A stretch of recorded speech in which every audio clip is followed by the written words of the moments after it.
What makes you a top 1% man? I've got some stats here that are gonna allow you guys to open up your perspective to either you're not that far, you may already be in top 1%, or you may be really far and you might need to crack on and step up. To be a top 1% earner across the whole entire world, bro. If that doesn't tell you how lucky we are, I don't know what will.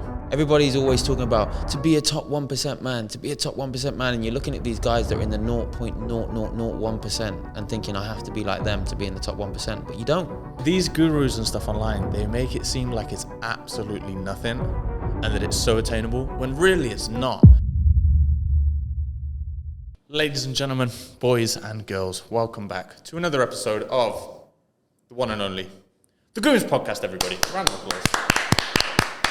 What's up, brother? How you doing, bro? Good, man. Too blessed to be stressed. Good. How about you? I'm all right, man. I'm glad that we're here in our very, very large new studio. Yeah. In the office. If you guys could see this room right now, it is ginormous. But yeah, we're back. Stripper poles. Sorry. We're gonna, first of all today, before we touch on anything else in the pod, we are gonna go into some statistics to potentially give you guys, a bit of a better outlook on your achievements maybe, or milestones that you might have hit and might not have made you realize that you are in fact in the top 1%. Or at least close to it. Yeah, exactly. Obviously, from an outsider's point of view, our podcast... Don't worry, man, it's just a cleaner. Cleaner, say hello. From an outsider's point of view, we don't look like a top 1% podcast. And we probably wouldn't look at ourselves and think, yeah, we're in the top 1% of podcasts. But we are. Statistically, 99% of podcasts don't make it past episode 20. And here we are, episode 69. We should have done the OnlyFans boys on 69. That would have made bare sense. I actually didn't even realise that. I didn't even clock that we're coming up to episode 69. Imagine we introduced the boys like, ladies and gentlemen, welcome back to episode 69. Here we have the OnlyFans boys. By the way, having those boys on the pod, two things. First of all, fired me the fuck up with the amount of numbers that they're doing. Yeah. Genuinely a pod which will just make you be a little bit like, whoa. Yeah, crazy. Just inspiring. Second thing, made me realize how far away I am from the 0.0000001% of young entrepreneurs. Literally. But we'll get there though. Yeah. It was mad inspiring being around them. I feel like it fired us both up. Yeah, I agree. And grateful for them coming out of their busy schedule, jumping on. So go. If you haven't been and listened to some of our most recent episodes, go back and listen to them as well. Go do that. Yeah, where was I? I lost my train of thought. Oh, it's the cleaner. She ruined us. But now, bring us in, man, with the top 1% question. This is, if you're near or close to it or you've overtaken it, man, it's a bit of a, well done to you. And by the way, I haven't heard some of these, I haven't heard these stats that Chris has prepared. I've prepared one. Just one? Yeah. Your face then. Audio listeners, he just looked at me, smiled, and was just nodding his head and going. But so basically, this episode is what makes you a top 1% man, and it Not might man, sound might be gal. or gal, yeah, yellem skillati, you know who you are. But what makes you a top 1% man? It might not be as far from you as you think, and I've got some stats here that are going to allow you guys to open up your perspective to either you're not that far, you may already be in top 1%, or you may be really far and you might need to crack on and step up. So, yeah, we're going to run you through a couple of the top 1% stats, what we think, well, mainly what H thinks it would kind of be, and I'm going to give him some facts. We're going to... Hit me. Yeah, we're just going to go through it and get me. it did, man. Hit me. Let's fire some motherfuckers up. Right, so I've got three main talking points because I feel like they're very on brand for me and you and make a lot of sense. Mm-hmm. The first one is gym, the second one is running, and the third one is money. Okay. So, I like all of those things. Yeah, I know. Which one do you want first, brother? Talk to me. Hit me with the running one. Okay. And then we'll go money. Yeah. And then we'll go gym. So here what I have are the breakdowns of what would put you in the top 1% of runners for 4 distances. Okay. A 5K, a 10K, a 21K, which is a half marathon, and a 42K, which is a full marathon. So to be in the top 1% of men, how quick or slow do you think you would have to run a 5K? I'm going to go with sub 20 minutes, puts you in the top 1%. Sub 20 is quite broad, but you just saying anything below 20? Yeah. Well, that is incorrect by quite a lot, mate. Come It's on, actually hit me. 8 minutes. 8 minute 5K. No, I was about to say no fucking way. No, so a 5K, if you finish a 5K race in under 17 minutes, you are in the top 1% of runners. All right, okay. 17 minutes is quick. Uh-huh. But, bro, when I was like 16, 17 playing a high-level football, people were smashing out 16 and a half, 17 minutes like it was nothing, bro. And they were like kids.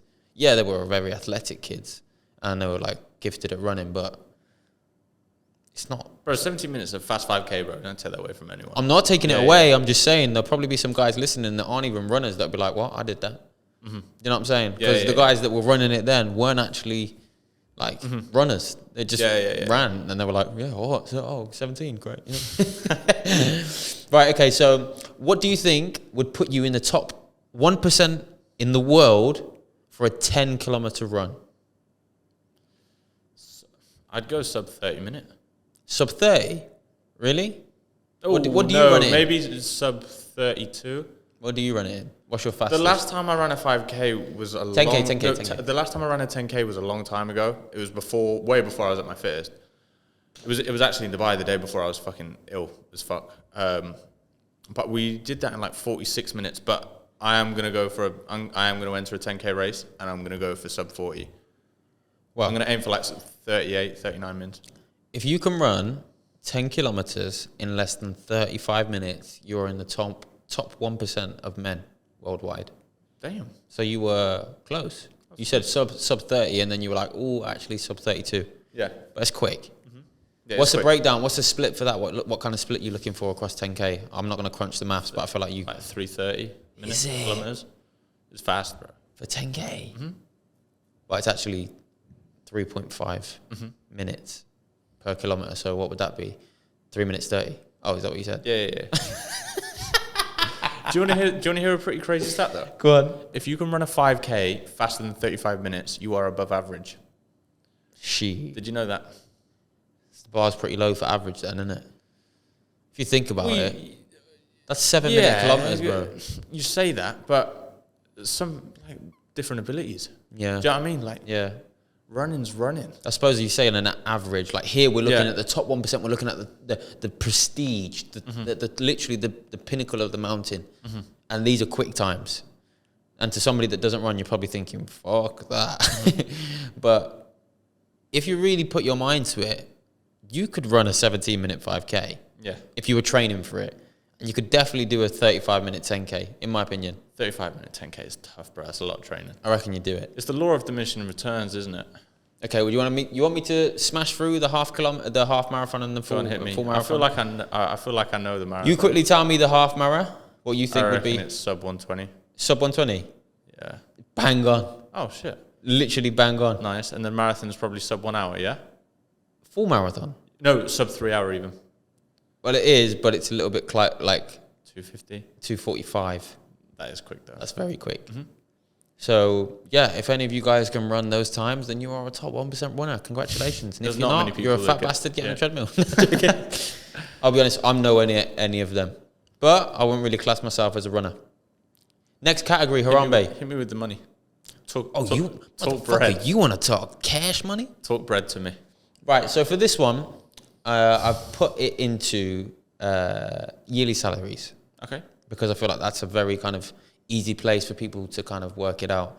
And I've also put it into 4 age categories, depending on our kind of average viewers and the guys at home listening. So can I hit you before you go? Because this is what country is this based on?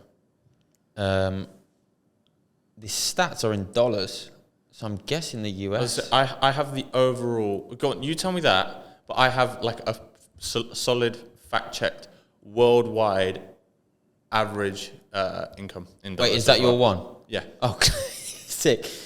I didn't actually specify where, you know. You might have caught me out here, H. Ooh, you need to fact-check the facts. They're in dollars. Should we go in the US? Yeah, probably. It's most likely the US. That's where they do all these studies. Yeah. So the 4 categories, the age categories, were 18 to 22, 22 to 26, 26 to 30, and 30 plus. because a lot of you guys listening at home fall into those categories. And if you don't, sorry, man. So, what do you think a top 1% earner makes between the ages of 18 and 22? 18. No, that's high. $16,000. 16 for a top 1% earner. Oh shit, that's my age. Isn't it? Oh, $40,000. To be a top 1% earner in the US per year, you between the ages of 18 and 22, you need to be earning over $50,000 per year. Damn. I mean, does that make the business in the top 1%? As a business owner, I don't have this stat written down, but I did read it. I was going to put it in there, but they were too similar. Yeah. It's actually 70. Top 1% business owners. Whey! HMRC, fuck off, innit? No, we're completely legit. Yes, we are. That makes it sound like we're above not. the top 1%. Yeah. Our age category. By a nice amount. Salute to you, brother. Yeah, sorry, we're not going to talk complete numbers with you guys on the pod, but no, that's an idea. Let's stop talking about us and let's stay with the statistics. Let's do that. Yeah, but I'm quite happy with that. Before we go into the next one, Upper Decky. Come. Do you want one? Yeah, go on. You're welcome. Thank you, Jam. Cheers. Hello. Our new client from Norway. Our new client from Norway told me this. It's too much. He makes it look so much more like classy than me. It's too much. You're gonna watch that back. Right, come on. Next age category, hit me. That's the best way to put a lip pillow in, man. Right, next age category is 22 to 26, and to be in the top 1% earner between these ages, what do you think that you need to be earning? 90 G's. 90. It's actually 70. $70,000 per year would put you, $70,000 or more per year between the ages of 22 to 26 would put you within the top 1% of earners in the US. 26 to 30. And now I'm going 100 G's. You bang on.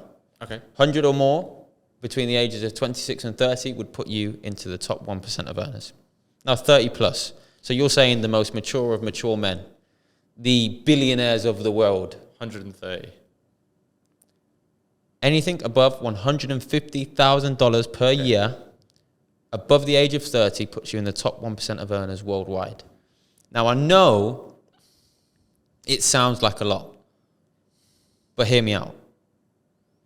150K a year, bro, isn't that much bread. In the grand scheme of things, no.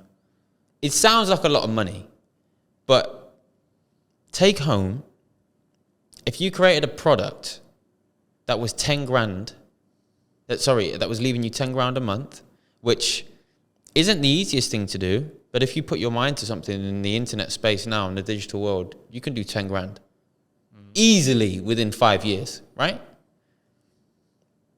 That would put you within 30,000 of the top 1% earners worldwide. And that's in dollars as well. Mm-hmm. So what's 150K UK? 120? What is $150,000 in pounds? That would be 19,000. So if you earn 10K 10,000 a month, take home, you're in the top 1% of earners worldwide. Period. Do you want to hear the craziest stat? No, not worldwide. That's not worldwide. Oh, sorry, in the US. Do you want to hear the craziest stat of all time? You ready? What do you think, take home, you have to earn to be in the top 1% of earners in the world? I'm going to go above 150. Is it in dollars? Yeah. 180? 230? You think $230,000? 700. That's your final answer. Wait, but 1 minute. If it's outside of the US, obviously This is worldwide. The Chinese, tell me the your Middle final East. answer. I'm going to go 500 G's. 500 G's. You're way off. Too much or too less? Have another guess. Less. Lower. It's lower. 250. Way off. It's $32,000, bro. A year puts you in the top 1%. To be a top 1% earner across the whole entire world, bro. If that doesn't tell you how lucky we are, I don't know what will.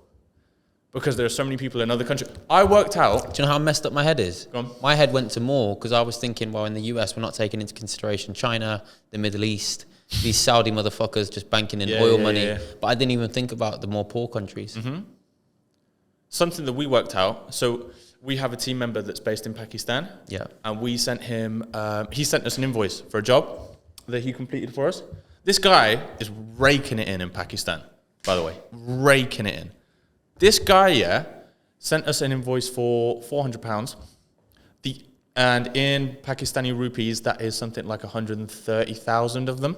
The average monthly wage in Pakistan is 81,000 Pakistani rupees. We have over, like, almost a 1.5x the monthly average salary in one job for Literally in a week. In a week. We've changed, literally, bro, changing motherfuckers' lives. And we keeping our overheads low.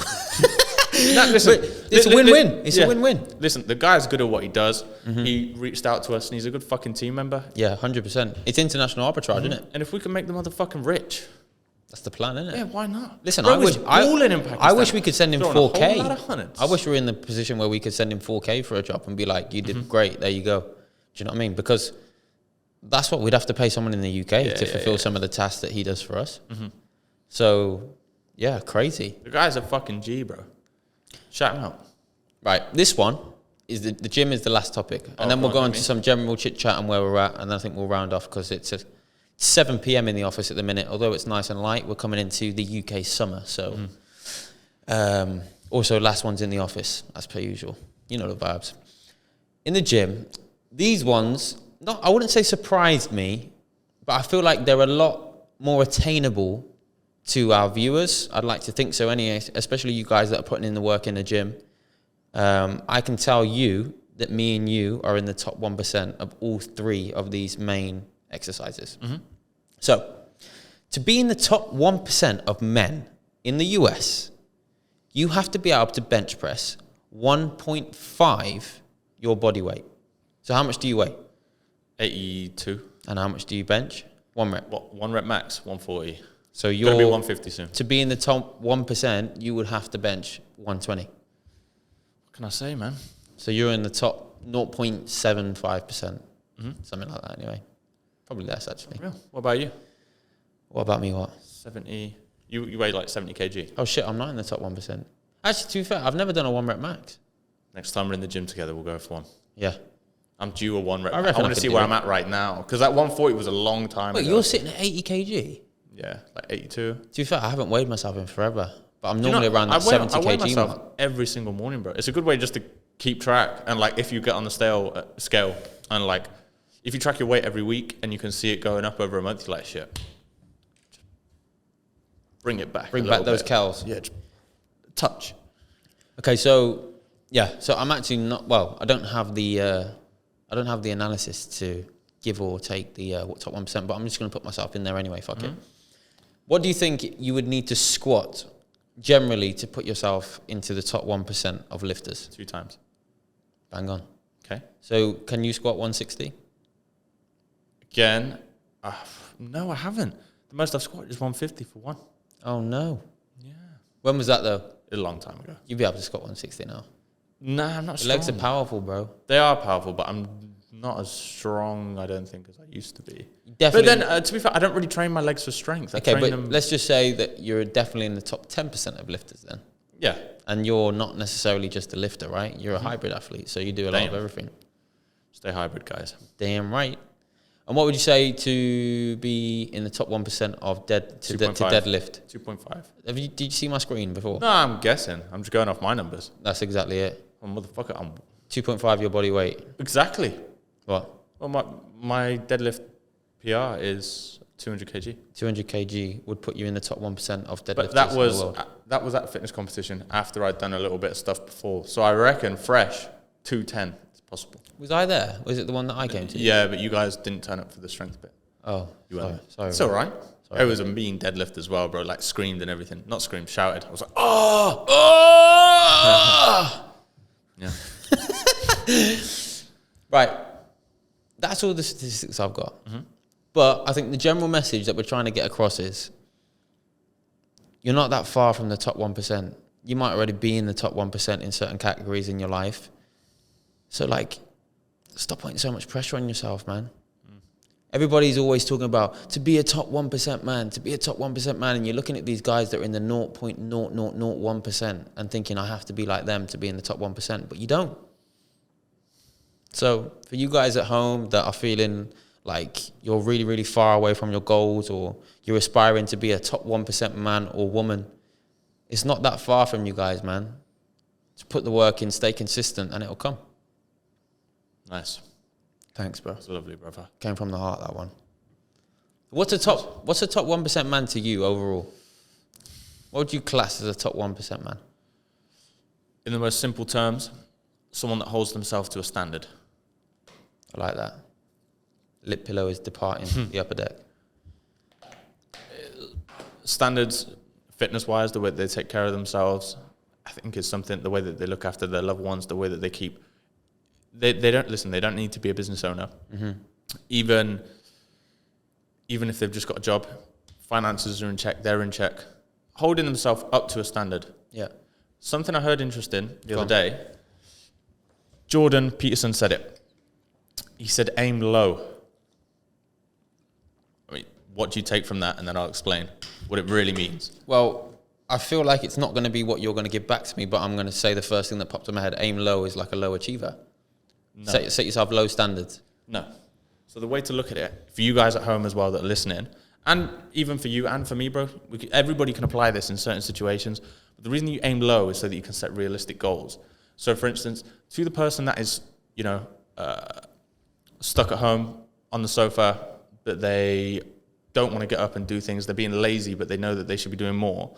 Instead of setting themselves a goal of running a marathon or earning £1 million in their first year of business, set themselves the standard of, okay, I'm going to earn 50k in my first year of business. Aim low, make a more achievable goal, and then smash through that goal to prove yourself that you actually can do it. Yeah, I hear that. I think it's for somebody that is probably struggling to hold themselves up to those standards, and is maybe someone that, isn't as fired up, or is, being a bit lazy and on the sofa, but knows that they need to be doing more. I think aiming low is probably a pretty good thing for them to do. Yeah, I like that. Mm-hmm. I can apply that. It's a nice way to look at it. I can apply that to myself in terms of my running, because I was training for a half marathon and got injured, and my first run back was 3 kilometers, and I was over the moon after. Over the moon. Brother. I didn't run a half marathon. I didn't run a 10K. I didn't run a fast 3K. I just ran the 3K. But because I got out, I put my runners on and I ran, I was buzzing. And I had that feeling back, like, oh, right, I'm back. Like, I just ran 3K. You know what I mean? Like, and it was with my sisters as well, a real slow pace. But it was my first time I got out. And I aimed low effectively, but I was buzzing after it. Yeah. So it should be. That's dope. I genuinely go into running. I mean, right. I said this in a clip the other day. I can't remember if I posted it or not. Shit, I probably haven't. I need to post. I will post it tonight. Yeah. I need to aim low. My first thing. 3 posts a week. Yeah, exactly. The amount of peace that you get from going out on a run, like on your own, doing it with pals and stuff like that's amazing. Like when we went out, there was like 5 of us, us boys. Like that was sick. Obviously, we were laughing, having a joke the whole time. No, for me and Stav, it was calm. We were laughing at you and Goss at the back struggling. Fuck you, man. But the time that you have to think and get creative and think about things and really like dissect what's going on in your life over like a run, even if it's like a 20-minute run, is bang on. I genuinely don't feel like it can be replicated in any other area of life. I think you said it to me like it was the closest thing that you had to like meditation. Meditating. Yeah, it genuinely is, bro. It genuinely is. I think it's something that I don't think it's something that everybody should do. You probably does. Do you know what? It does do the same when you just go out on a walk. Yeah. But I like running. Makes me fucking happy. Nice, man. Sunlight. I'm happy if you're happy. Thanks, man. Same goes. My man. I'm going to tell you what a top 1% man is to me, because you didn't ask me the question back. Go on. Thank you, bro. Hit me. Sorry, my mind started wandering. A top 1%, it's similar to you, but a top 1% man to me is somebody that strives to be the best at everything that they put themselves to. Mm-hmm. So if you're going to get into business, and into the business world, you're going to be the best businessman you can possibly be. Doesn't mean you're going to be the best businessman in the world, but you're going to be the best businessman you can be. If you're going to be a dad and a family man, can you or are you the best dad, husband, partner that you can be? Do you know what I'm saying? If you're going to be a chef, are you the best chef that you could be? If you're going to run, are you running the quickest times that you can run? Not anybody else. It's just, are you trying to be the best? Actively trying. Not saying you're trying, but actually trying to be the best at whatever it is that you're putting your mind and your heart to. Mm-hmm. That, for me, makes you a top 1% man. Love that, brother. Yeah. Bit chum. So would you say that you're a top 1% man on those lines? Upper decky, departing the top deck. I would say so. Yeah? I would say so. I agree. For sure. I agree. Let's come away from top 1% and let's talk about top 5%, because I feel like that's where we are. How's life? How's business? Talk to me. Where we at? We haven't had a check-in with the peoples then for a couple of weeks now. It's good, bro. I feel like things are flowing. We stayed on that pathway. We didn't get off of failure. Yeah. It's it's a process, man. It's one thing that business has taught me, but we're getting there. Yeah. Slow and steady wins the race, man. I actually think that's one of the biggest lessons, that just me and you stepping out of our comfort zone and jumping into this world that we're in now has taught me patience. I agree. Like, we really, really expected to be doing 100K a month now. Actually, if you'd have said to us when we first started, like, you'll be doing 100K in 2 years, we'd be like, damn right we will. It's because if someone said that to us now, we'd probably still agree. Whether we will or not be, this isn't me being a neg. Like, you still don't 100% know. Yeah. But it's like the way What, that... 2 years from now, you mean? If someone said we're doing 100K, you'd be like, okay, yeah. Yeah. Yeah. Listen, we could be doing more, we could be doing less. You don't know. You don't know what life has planned for you. Yeah. That's the thing. Was it the burnt toast theory? I'll hop onto that in a minute because I think that's quite nice. Yeah. But the way that gurus and like everybody that you see online that does like 10K, 50K, 100K a month, a mil a month, they make it sound like it. What the flip? What the fuck are you doing?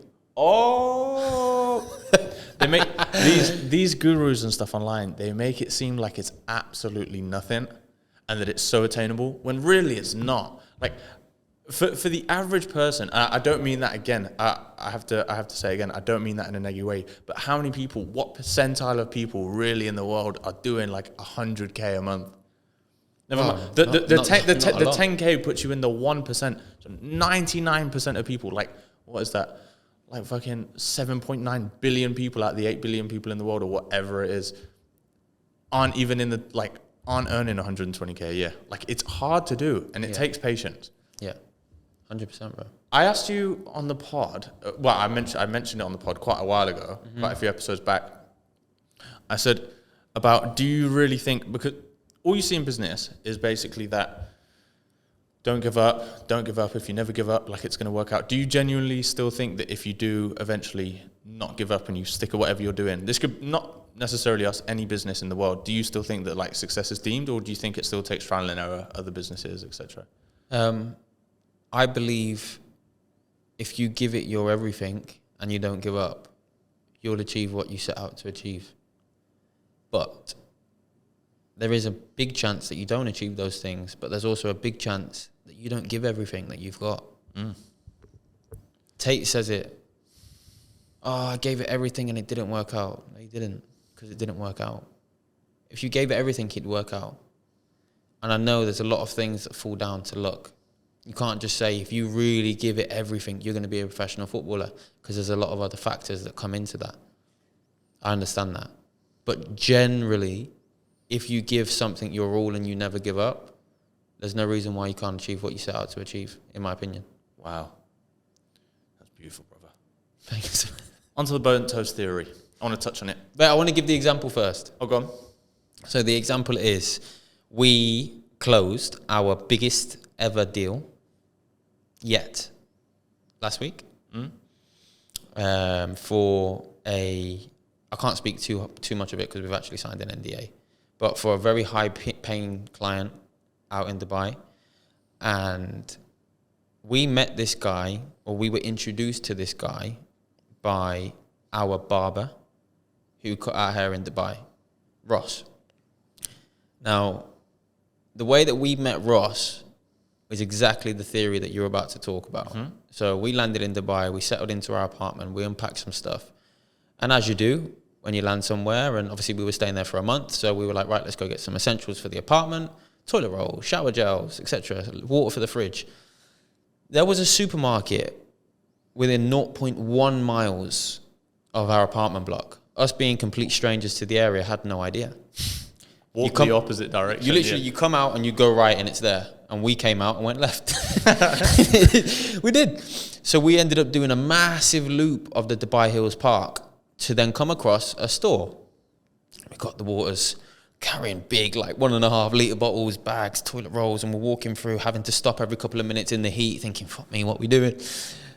As we're pulling back in to our apartment, we come across some dude that says Home Cuts DXB. And he's rolling in one of those portable cases where he obviously keeps his, like, he's got a mirror in it and all of his tools to cut hair. He's a remote barber. Half an hour before that, when we set off on our walk, I put a story on saying, we've touched down in Dubai, I need a barber, people's them help me out. So we thought that was the blessing in itself. Oh my God, here he is. That guy ended up cutting our hair 4 times whilst we were in Dubai each. And we also ended up doing a project for him that was really good for us and also propelled his business online. It's his most viewed video by like 20,000 views. So we all won in that situation, right? We also came back from Dubai feeling a bit depleted, thinking that we didn't really get anything out of it. Well, in comparison to what we thought we were going to go there and get out of it. 6 months after we met Ross, the way that we met him, he was cutting this guy's hair. The guy asked who did this video. He put us in touch. And we closed our biggest deal to date by a big margin. Covered a whole trip to Dubai. Yeah, and some. Sure, it's nice. And it will be the first of, in my opinion, a very, very many projects. And it comes down to the burnt toast theory that you're going to tell everybody about now. Well, I'm going to ask you. Okay. I know that you have heard of it. But just say you haven't because it sounds good in the clip. But have you heard of the burnt toast theory? No. Do you want me to explain it to you? Bro, you know, so you know the advert that we did, yeah? The ACCA one, bro. Everybody was saying that our acting was horror. That's right. It's calm. We still got our money though, but that literally just felt like that. Then wait, no, come back in. But make it real, bro. And I'll still say no. Have you heard of the burnt theory? Why are you coming in like it's a clip, bro? have you heard of the burnt toast theory? I cut the so, bro. Have you actually heard of the burnt toast theory? Nah. So, burnt toast theory. I actually said it to you the other day before I discovered it. You know, and I said to you about something to do with your car. I said, if you left 5 minutes later, yeah. That was before I even saw it. I saw it that night. Okay. I was like, this is nice. That's what I said to Chris earlier. It's true. So if you burn obviously this applies to everything, but let's say you wake up in the morning, make your toast and you burn it. Oh shit, I've got to make some more. It takes you an extra 5 minutes. Yeah. That 5 minutes of time could have saved you from, for example, getting into a car accident, running someone over, stepping out into the road too early. It could have saved you from absolutely bumping into the wrong person and getting into some trouble. Those 5 minutes, like everything that happens in life truly happens for a reason. And I've can't remember if I've said it on the pod or not before, but it's something that I live my life by, like good or bad. Whatever happens, it happens for a reason. So like, whatever it is that holds you up in life, time-wise, don't look at it as a negative. It could be saving you from something. So if I've understood your theory correctly, us turning left instead of turning right was us burning our toast. Yeah, I forgot to touch on the Dubai story. Okay, cool. I get us it. Turning left, if we went straight to Spinneys, because that was a supermarket, we would have been back in 5 minutes. We would have had everything. If not, we would have missed Ross, and maybe we would have landed another barber. I know someone actually reached out to you and said Ross as their barber in Dubai. Yeah. But we still could have landed on a different barber. Yeah. And that wouldn't have had the butterfly effect to today of closing that deal. So burnt toast closed our biggest deal. This theory is amazing. Burnt toast closed our Effectively. What about the reverse burnt toast theory? What about those 5 minutes are the reason that you run someone over? Are the reason you get into that accident? Are the reason you bump into that wrong person? And you look back and think, if I didn't burn my toast, I would have already been in the office. Listen, everything in life does happen for a reason. I'm going to hit you with something now. Okay. One of my favorite quotes at the moment, Denzel Washington said it. When the devil leaves you alone, you know that you're doing something wrong. Damn. So, for example, if you're constantly, if you're constantly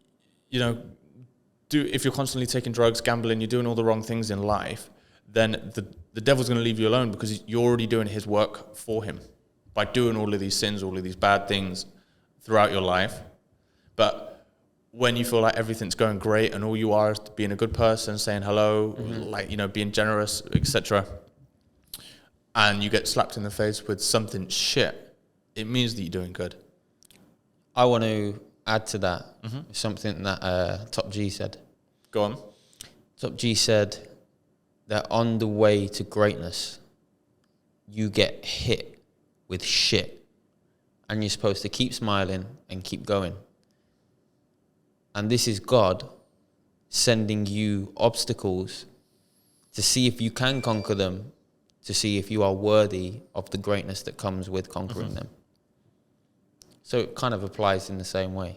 If you're doing the right things, the devil or God may be sending you these obstacles and throwing shit in your face to actually truly see if you're worthy of what comes at the end of them. Wow. And motherfucker, we've been thrown a whole lot of shit, so we must be doing something right. We keep going back to referring to what people are saying, but Bedros Keuilian said it, if you want to be good at business, you have to get good at eating shit. Yeah. Facts. It is true, it's the only way. And bro, for the last 2 years, we've eaten a lot of shit. Don't get me wrong, we've had some amazing times. We've had some great experiences. We've had some great laughs. We've had some days where we looked at each other and thought we're doing it. We've had some ups where we thought we closed a client that was going to change our lives. We've had some downs where that client fell through. That's part and parcel. We've eaten a lot of shit. Of course we have. But I love shit. I eat that shit for breakfast, lunch, and dinner. Damn, man. Sounds a bit fucked, doesn't it? Quickly, Jake Paul, Mike Tyson, fight predictions. I think if it gets out of round 2, Jake Paul eats him up because the guy's old. And, yeah, simple as that. But I can second it. in the first 1-2s, I'll be that honest. motherfucker hits you with something, bro. It's probably controversial. It's Jake Paul, man, all day. Mike Tyson was the guy back in the day, even though I never watched him like some of you guys watched him probably. But Jake Paul, first of all, not a bad boxer. Second of all, age advantage, fitter, defo healthier. Like, come on, man. Nah, bro, I completely agree. If I had to put my house on it, I'd bet Jake Paul. He's bred at the end of the day. Yeah. The journeyman. CJ say.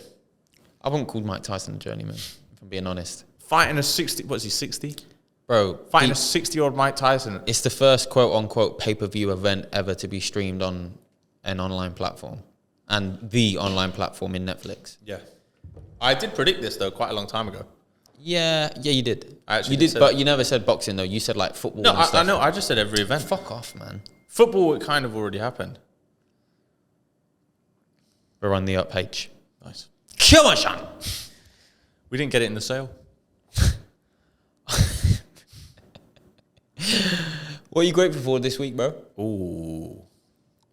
Well, let's not even say this week. Let's just go from the blast in-house. Do you want to know what I'm genuinely grateful for lately, the past few days? I can't stop thinking about it. Go on. Ice cold fucking water, bro.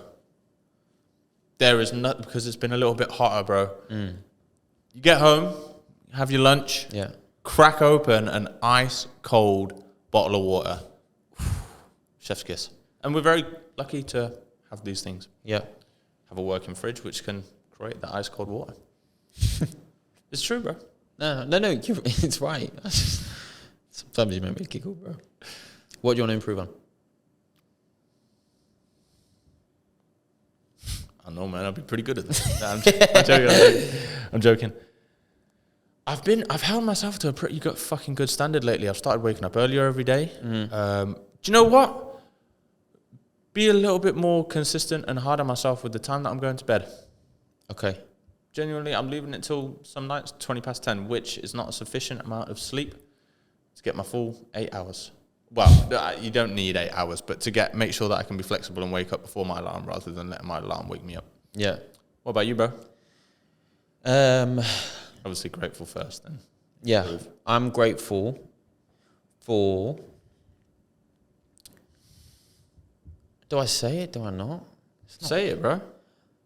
I'm grateful for our new type of clientele in our new venture. Yeah. Massively. I really feel like this is the start. You know, when everyone says like you get into a business and you don't really figure it out until you're in it. I feel like we might have just figured it out. We had clients that fed us shit before. Now I don't think we do. I think everybody that we work with is solid. Yeah. I also think, sorry to cut you up on what you were saying. No. But I think the clients that actually have bread and want, like, aren't scared of, well, they know that what they're doing is the right thing. Yeah. It's just whether it's the right person. Like, they kind of just let you go and do your thing. But as well, at the same time, to be able to get in the rooms with these clients and to actually close these clients, you have to have credibility. Yeah. And you don't get that without being the pawn on the chessboard and having to go and do these shitty 3 o'clock in the morning finishes in a nightclub and build up that credibility. These shitty jobs that pay the bills to keep you going another month.